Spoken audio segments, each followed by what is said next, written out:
Wala akong problema ng niya, pinili lang. Ayoko, doon wala ako kasama. Saan na nga? Nandun sa kusina naghuhugas. Sige, maglaro ka dyan, pero dito na magiging malingat ka ha, walang makinig ko. Wala kang pakikailaman sa gamit ko, okay? O ito, kung gusto mo paglaro ko muna sa laptop ito ha, be careful. Okay, dito lang ako, dito maglaro. Apple. Ha? Apreya? Ano yung narinig kong parang bumagsak yata?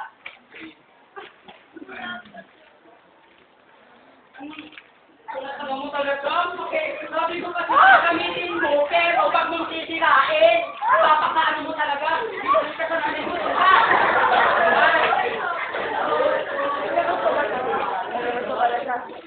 Huwag mo itatapon yan. Huwag mo tatapon. Wala akong kasalanan niya nagawa. Oo, wala ka kasi. Oh, hindi ka anak mo magaling. Kuya, pwede mo naman naman sabihin. Huwag mo naman siya saktan. Hindi lang sapat yung pagkakabihan. Siya kailangan tinuturuan siya ng leksyon. Kasi hindi leksyon yun. Leksyon yun, dapat Okay yun lang. sa kanya para hindi na niya ulitin. Hindi Pinahiram ko leksyon. sa kanya, pero sabi ko, kailangan maging maingat. Sa anong ginawa niya? Hindi siya naging Wala.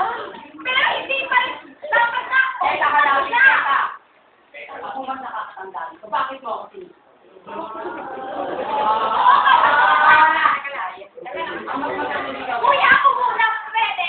Sige, pwede. Kuya, ikaw kayo nakakatanda. Ikaw yung maraming alam. Marami kang alam, di ba? Oo. Pero hindi dapat na. Saktan ko siya, di ba?